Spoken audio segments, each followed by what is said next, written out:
Continuando então a leitura do capítulo 4, a partir do verso 43. Passados os 2 dias, ele partiu dali para a Galiléia, porque Jesus mesmo havia declarado que um profeta não recebe honras em sua própria terra. Logo que chegou a Galiléia, os galileus o receberam, porque tinham visto todas as coisas que fizeram em Jerusalém por ocasião da festa da Páscoa, pois também eles tinham ido à festa. E foi novamente para Caná da Galiléia, onde havia transformado água em vinho. Havia ali um oficial do rei, e o seu filho estava doente em Cafarnaum. Quando ele soube que Jesus viera da Judéia para a Galiléia, dirigiu-se a ele e rogou-lhe que fosse e curasse seu filho, que estava à beira da morte. Então Jesus lhe disse: se não contemplardes sinais e prodígios, jamais crereis. E o oficial suplicou-lhe: Senhor, vá antes que meu filho morra. Jesus lhe respondeu: vai, e o teu filho viverá. O homem creu na palavra que Jesus lhe dissera e partiu. Enquanto se dirigia para casa, seus servos foram ao seu encontro e lhe disseram que seu filho estava vivo. E ele lhes perguntou a que hora ele havia melhorado. E ao que lhe responderam: a febre o deixou ontem, à hora 7ª. O pai reconheceu que naquela mesma hora Jesus lhe afirmara: o teu filho viverá. E ele creu com toda a sua família. Este foi o segundo sinal que Jesus fez ao voltar da Judéia para a Galiléia. Então aqui, né, na Galiléia, que é a região onde Jesus nasceu, e aí ele falando isso, que um profeta não tem honra na sua casa. A gente sabe da história de Jesus, a gente sabe que os irmãos de Jesus não acreditavam nele, os amigos, a família ali, né, tirando Maria e José. O restante achava que ele não era nada, né? Eu falo assim, Maria e José, porque foram quem criou, né? Mas há indícios históricos, né, de estudiosos que José já havia morrido quando Jesus começou seu ministério. Mas então da família de Jesus ali foi mais Maria mesmo e uma tia, né? Em alguns estudos fala que tinha uma tia que andava junto, mas não tem nada bíblico assim. A questão é que os irmãos, enquanto ele estava vivo, fazendo e acontecendo, não converteram, não acreditaram. E isso, gente, eu acho que é muito simbólico antes de passar para frente, porque aqui é praticamente isso a lição que a gente tira.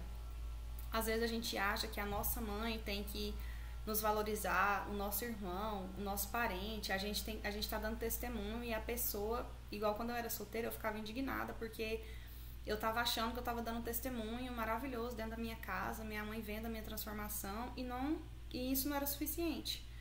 Então, às vezes, a gente não vai fazer, né? Igual o nosso pai, meu pai, né? O tanto que a gente falava, o tanto que a gente fazia de tudo pra ele, e ele não converteu comigo, não converteu com a minha irmã, né? Ele entregou a vida dele um dia que uma mulher foi lá, uma esposa de um amigo dele, que era dono de um bar, onde ele bebia bastante. A mulher converteu, o marido converteu, fechou o bar. E aí a mulher foi lá conversar com ele, simplesmente fazer uma visita, e ele, né, sentiu ali a presença de Deus.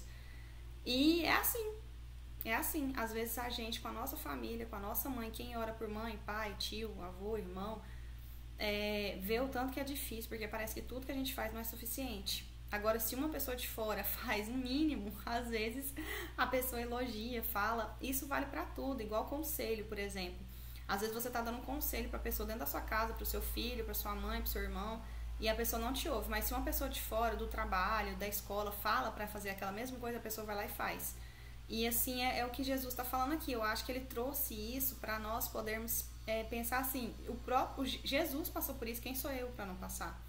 Né? Quando a gente for humilhado, quando a gente for desmerecido, quando o que a gente fizer por um familiar, por um ente querido não for suficiente, quando ele menosprezar o que a gente faz, o que a gente fala em nome de Jesus, em nome de Deus, a gente pensar assim, que honra eu tô sendo menosprezada pela palavra de Deus, assim como Jesus foi. Nossa, pra mim é uma honra muito grande.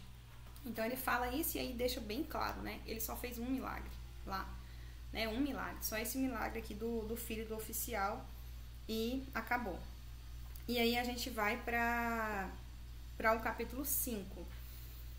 Antes disso, a questão aqui do filho do oficial, né? A questão do homem, do oficial. ele creu, fala 2 vezes. Quando Jesus falou, ele creu. E quando os servos falaram, ele creu. E a família dele a família dele creu. É engraçado isso, né, gente? Porque geralmente é assim, né? Quando um crê, quando tem uma cura, geralmente a família inteira se rende, né? Zaqueu foi assim. Zaqueu creu. E Jesus falou que houve transformação naquela casa, aquela família. Então, é igual criança, né? Encontro de criança, quando criança atrai os pais. Quando a criança converte, ela leva a família inteira. Assim, é raro os casos que não, mas grande maioria a criança leva a família inteira. Porque aquela questão é contagiante. Assim como a mulher converteu, levou a cidade inteira a conhecer Jesus. Aí o oficial creu em Jesus, viu o filho curado, aí a família inteira creu também. Enquanto está tendo um movimento de pessoas crendo em Jesus, querendo Jesus, se aproximando de Jesus, tem um outro movimento contrário contra Jesus, ridicularizando Jesus, desacreditando as palavras de Jesus, e isso na terra dele, a gente vendo essas coisas acontecerem, né? Nisso, vamos então para o capítulo 5, que diz assim: Passado certo tempo, houve uma festa dos judeus, e Jesus subiu para Jerusalém. Em Jerusalém, perto da porta das ovelhas, há um tanque chamado Betesda, na língua dos hebreus, o qual tem 5 pórticos. Neles ficava deitada uma grande multidão de doentes, cegos, mancos e paralíticos, esperando o movimento da água, pois um anjo do Senhor descia de tempos em tempos ao tanque e agitava a água. Então, o primeiro que ali entrasse, depois do movimento da água, sarava de qualquer doença. Estava ali um homem enfermo havia 38 anos. Vendo-o deitado e sabendo que vivia assim havia muito tempo, Jesus lhe perguntou: Quer ser curado? O enfermo lhe respondeu: Senhor, não há ninguém que me ponha no tanque quando a água é agitada. Por isso, enquanto eu vou, outro desce antes de mim. E Jesus lhe disse: Levanta-te, pega a tua maca e anda.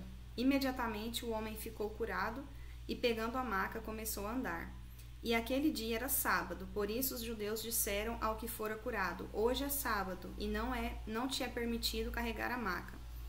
Em outras versões fala cama, né? Carregar a cama. Ele, porém, lhe respondeu: Aquele que me curou, esse mesmo me disse: Pega a tua cama e anda. Perguntaram-lhe então: Quem é o homem que te disse: Pega a tua cama e anda? Mas o que fora curado não sabia quem era, pois Jesus havia se retirado por haver muita gente naquele lugar.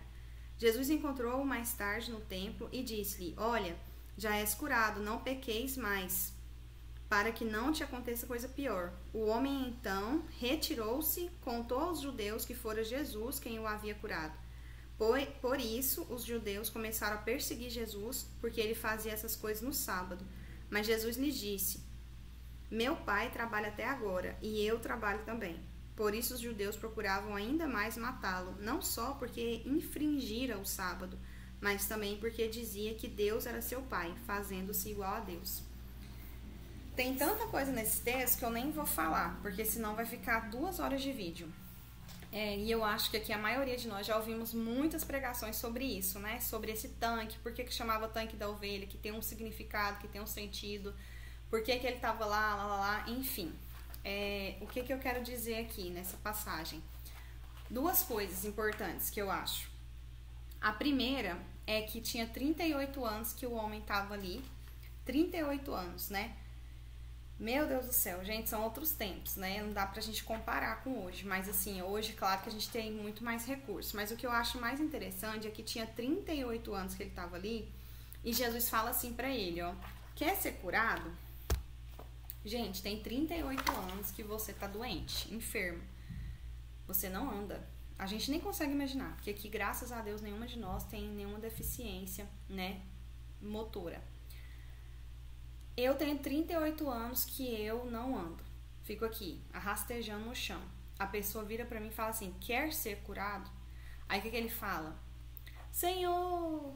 Eu consigo imaginar, toda vez que eu leio esse texto, gente, eu ouço a voz desse homem desse jeito assim, ó: Senhor! Sabe aqueles coitados, aquelas pessoas que você conversa e a pessoa toda vez reclama da vida? reclama da vida, reclama da situação, reclama da circunstância, nunca tá bom, nunca mudou, nunca melhorou, sempre tá com dor, sempre tá com problema, sempre tá com um monte de coisa. Quando eu leio essa passagem, eu sinto isso, sabe? Eu sinto que é uma pessoa assim que tá nessa situação, né? E aí ele fala: Senhor, não há ninguém que me ponha no tanque. Aí vem, toda vez que eu tô indo, vem um passa na minha frente. Gente, quantas vezes a gente não fez isso com Deus, né? O Senhor fala: você quer ser curada? Você quer ir pra frente? Você quer fazer isso? Você quer receber tal coisa? E a gente fica pondo empecilho. Ah, mas eu não consigo. Ah, mas não tem jeito. Ah, mas eu não tenho tempo. Ah, mas Jesus só tá perguntando: você quer? Porque o que Jesus está querendo dizer? Se você quer, eu vou fazer. Agora, se você não quiser, não tem como fazer nada. E mesmo com a relutância dele falando isso, Jesus fala: levanta, pega a sua cama e anda. Então eu vejo que Jesus está falando assim pra gente, entre linhas: não tem desculpa pro meu agir. Não tem desculpa, não dê desculpa. Não dê desculpa.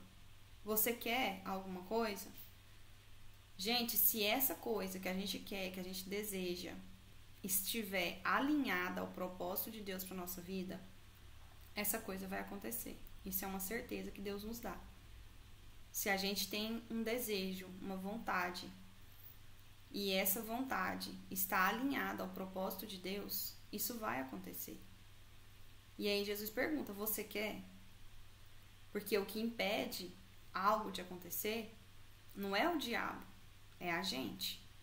Somos nós que impedimos algo bom de Deus acontecer na nossa vida. Somos nós que impedimos o mover, o agir de Deus na nossa vida. Quando a gente duvida, quando a gente não tem fé, quando a gente inventa coisas, quando a gente põe empecilhos e desculpas.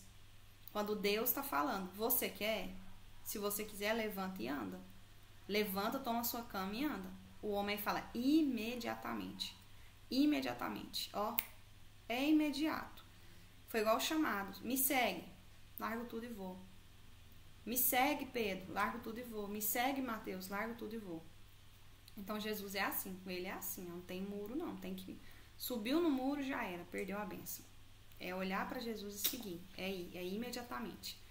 E é isso que ele faz, ele segue.